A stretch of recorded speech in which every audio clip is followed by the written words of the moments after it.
Donc, on passe à l'activité 6, qui va être la dernière activité, on va dire, technique pour décrire les inégalités économiques qui caractérisent la structure sociale française.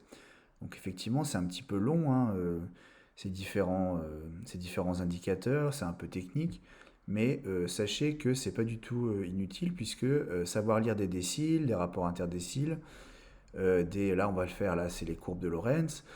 C'est des choses qui sont exigées au programme. Voilà. Si vous regardez hein, le programme de terminale ES, SPSES terminale plutôt maintenant, il y a des compétences des savoir-faire mathématiques et ils en font partie. D'accord. Donc c'est pas du tout inutile évidemment ce qu'on est en train de faire. Donc, dernière activité sur ce thème-là, donc l'activité 6. On va décrire la structure sociale à travers la concentration des richesses. Alors là, vous avez tout un point de cours. Il n'y a rien à faire, il s'agit juste de lire pour comprendre un peu comment va être structuré cet indicateur qu'on appelle courbe de Lorentz ou alors coefficient de Gini, les deux étant liés l'un à l'autre. Alors je vais lire avec vous. Hein. Qu'est-ce que c'est qu'une courbe de Lorentz hein? La courbe de Lorentz représente graphiquement la distribution des revenus ou du patrimoine au sein d'une population. Donc je fais une parenthèse, hein, la distribution, on est d'accord, c'est la répartition. Comment est-ce que se répartissent les revenus ou les patrimoines au sein d'une population? Et on va voir que dans le cadre d'une courbe de Lorentz, le patrimoine ou les revenus sont répartis par ordre croissant, comme pour les déciles si vous voulez, hein, des moins bien lotis ou des plus pauvres aux plus riches. Elle compare cette distribution à une droite d'équirépartition. C'est une diagonale hein, qui désigne une répartition égalitaire telle que 10% de la population aurait 10% du patrimoine ou alors des revenus, 50% de la population aurait 50% du patrimoine, etc. Donc, alors regardons rapidement ce document-là pour essayer d'éclaircir le paragraphe. Hein. Alors je lis ça avant. Hein. En abscisse, on indique le pourcentage cumulé de la population. Donc l'abscisse, hein, ici. C'est ici plutôt. Ça c'est ordonnée. Abscisse, ça c'est la population. Donc la population, individu, ménage, et en ordonnée le pourcentage cumulé des revenus du patrimoine. Ok. Donc je redis, je reformule. Hein. Sur l'axe des abscisses ici, vous avez la population qu'on met par ordre croissant. D'accord. Les 10 premiers pourcents, les 1%, nanana, sachant que l'ordre dans laquelle l'ordre de cette population va croissant en fonction de la proportion du patrimoine ou des revenus qu'ils détiennent chacun. D'accord. Donc plus on va vers le haut de la distribution, plus on a quasi presque la totalité des patrimoines dans la société française. Ça va l'idée ou la totalité des revenus distribués dans la société française. Vous avez ensuite ce qu'on a indiqué ici, ce qu'on appelle une diagonale, une droite d'équirépartition. Là, elle est la droite violette, qui est la diagonale, hein, qui coupe exactement au milieu hein, notre schéma, notre graphique. Elle représente ce qu'on appelle une égalité parfaite dans la société française. C'est un repère théorique hein, qui n'est jamais quasiment valable dans la réalité, mais c'est une égalité parfaite dans le sens où comme elle coupe exactement au milieu le graphique, ça nous fait que les 10 premiers pourcents de la population détiennent, d'après cette droite, ou détiendraient les 10 premiers pourcents du patrimoine, ou alors les 10 premiers pourcents des revenus distribués. Les 20% de la population détiendraient les 20% du patrimoine, 40%, 40% du patrimoine, voilà. Et donc chacun aurait une part exactement égale à sa place dans la société, à son poids dans la société. Plus on est nombreux, plus c'est logique qu'on déteigne tous beaucoup de patrimoine, par exemple. Et là, ce serait pile poil égal au pourcentage de la population. Le pourcentage de patrimoine représenterait pile poil le pourcentage que représente la population. Et donc là, on aurait affaire à une égalité parfaite. Jusqu'à ce que, naturellement, 100% de la population détienne 100% du patrimoine ou 100% des revenus. Ok. Tout ça, c'est logique. Alors, interprétation. Donc, plus la courbe, alors courbe de Lorentz, s'éloigne de la droite d'équirépartition, plus la distribution est inégalitaire. plus la courbe se rapproche de la diagonale, qui constitue, je le rappelle, l'égalité parfaite, plus forcément on a affaire à une distribution égalitaire. Ok? Donc ici, par exemple, on a une première courbe de Lorentz, alors ici c'est une courbe de Lorentz des revenus, puisque ici c'est la distribution cumulative des revenus. Donc ça c'est la réalité de la société qu'on étudie par exemple. Alors c'est pas forcément la société française, hein, mais voilà, c'est un exemple. On pourrait avoir une répartition des revenus qui est comme ceci, où vous constatez que les 20 premiers pourcents de la population ne détient pas du tout 20% des revenus, mais détient beaucoup moins, vous voyez, 5% environ.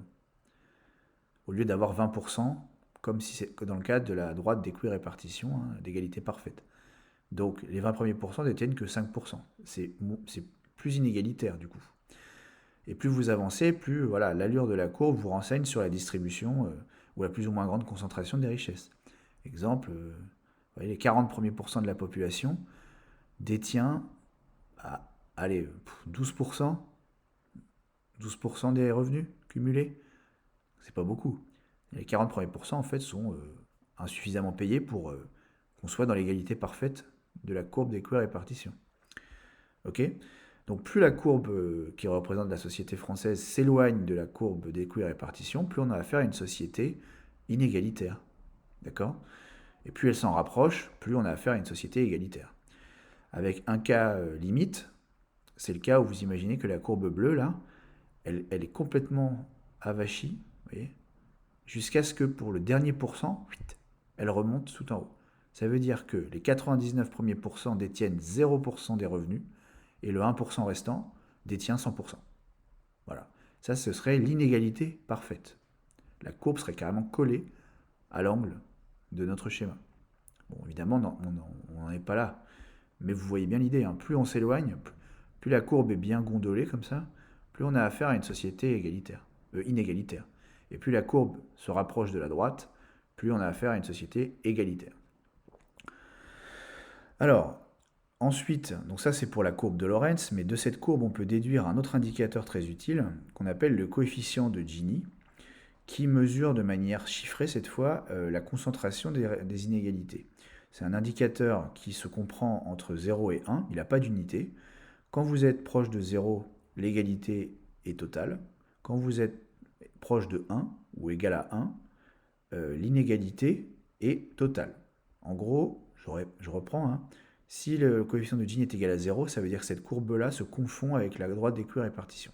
L'égalité est parfaite. Si le coefficient de Gini est égal à 1, cette courbe-là se confond avec l'angle, ici. Et là, l'inégalité, qu'elle soit de revenus ou de patrimoine, est totale. On ne peut pas avoir affaire à une société plus inégale. Tout appartient à une seule personne, en fait. Et les 99 autres pourcents ne détiennent rien, ou n'ont aucun revenu. Alors, comment est-ce qu'on calcule ce coefficient de Gini? Ça, c'est pas exigible au programme, mais vous pouvez quand même savoir qu'on le calcule en cherchant l'aire qui est en dessous de la courbe d'équirépartition et au-dessus de la droite de la courbe de Lorentz. Voilà. La surface qui est ici correspond au coefficient de Gini. Et donc forcément, plus cette droite s'approche de la droite d'équirépartition, plus la surface ici est faible. Il y a un écart de plus en plus petit. Donc cette surface est faible, donc on est proche de 0. Et plus on colle à l'angle du schéma, plus la surface est grande. Et donc plus on se rapproche de 1. Alors moyennant un calcul, une formule qu'on n'a pas besoin de voir. C'est tout ce que vous avez besoin de savoir pour l'instant. Alors, prenons... bon là je vous laisserai lire les exemples, hein, mais je les ai dit oralement. Hein, voilà, 10% détient tant de pourcents, bon, vous avez compris. Un petit exercice pour s'entraîner rapidement, et on aura terminé là-dessus. Donc là vous avez un schéma qui représente la distribution soit des niveaux de vie, soit des patrimoines. Et là, vous avez la droite d'équirépartition. Ici, le pourcentage cumulé de la population. Et ici, le pourcentage cumulé de la ressource considérée, soit le patrimoine, soit le niveau de vie. Alors, il faut compléter la phrase ici. Je donne la réponse directement. En 2018, selon l'INSEE, les 20% des ménages les plus riches détenaient, alors, 40% des revenus disponibles, niveau de vie, et posséder 70% du patrimoine. Alors comment est-ce qu'on l'observe sur le graphique? Les 20% les ménages les plus riches. Alors, attention, hein, c'est les 20% les plus riches. Ça veut dire qu'en dessous, il y a 80% les plus pauvres. Donc, la richesse se lisant plutôt sur cet axe-là, on va regarder les 20% de la population qui sont là en fait. Les 20% de la population qui sont là, qui sont donc les plus riches, on va regarder qu'est-ce qui détenait. Donc, le 80%, hop, on va jusque là. Alors, on commence par les niveaux de vie. Tac. Et on trouve, grosso modo, 40%. Voilà. On exagère un peu pour simplifier. On va dire qu'on touche la courbe qui est celle en pointillé ici. Ça fait 60. Et ça, c'est 60% pour les 80 en dessous. Mais nous, on veut les 20% les plus riches. Donc, si ici on est à 60, ça veut dire que ce qui reste, c'est 40%. Donc, les 20% les plus riches possédaient 40%, ou on va dire percevaient 40% des niveaux de vie, quoi. Ou voilà, percevaient 40% des revenus. Ok? Parce qu'on lit comme ça. 80% c'est les 20% les plus riches. Hop, 60%. Donc forcément, ce qui dépasse de 60, et c'est ce qui dépasse de 80, c'est 40%. Donc les 20% les plus riches détiennent 40% des revenus disponibles. Même chose, mais pour le patrimoine.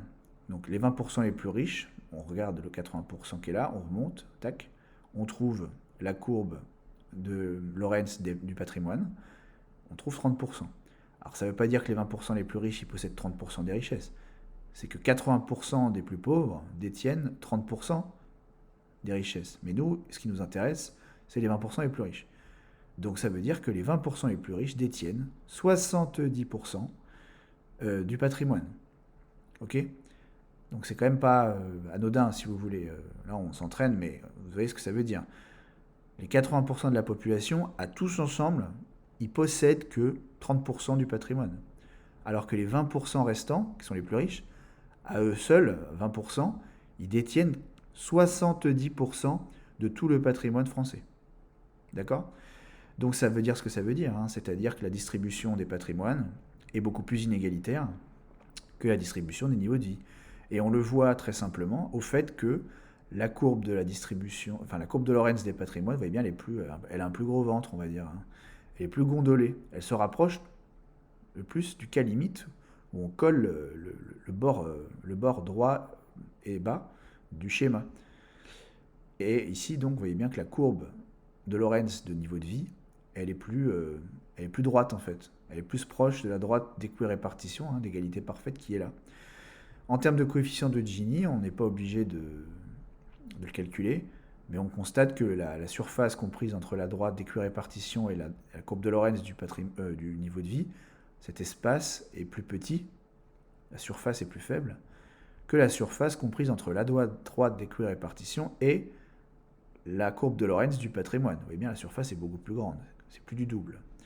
Ça veut tout simplement dire que la distribution de patrimoine, elle est plus inégalitaire que la distribution des niveaux de vie. Ce qu'on avait déjà pu constater plus haut avec les rapports interdéciles. Donc vous voyez, tout est cohérent.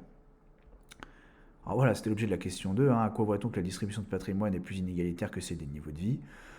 Voilà, c'est la question des surfaces, je viens de le dire. Plus petite surface pour les niveaux de vie, plus grosse surface pour le patrimoine. Voilà, on a terminé. Vous êtes au point sur tous ces indicateurs et vous avez, à mon avis, je l'espère, une vision un peu plus précise de la structure sociale française en matière de richesse. Vous voyez bien que on n'est pas une société purement égalitaire. Il y a des gens qui possèdent plus de choses en termes de revenus, de niveau de vie ou en termes de patrimoine. Et donc, il va falloir qu'on trouve dans la suite du cours pourquoi est-ce qu'il y a des gens qui possèdent plus. Par quel biais, par quelle logique, comment est-ce qu'on peut les repérer, les mettre dans des groupes, selon quels critères. Bon voilà, c'est tout l'objet du chapitre d'après, d'essayer de cerner ces différents groupes qui manifestement peuvent s'accaparer une ressource socialement valorisée beaucoup plus que le reste de la société. Ok ? Voilà, on reprendra ça dans la suite des vidéos. Voilà, bon courage.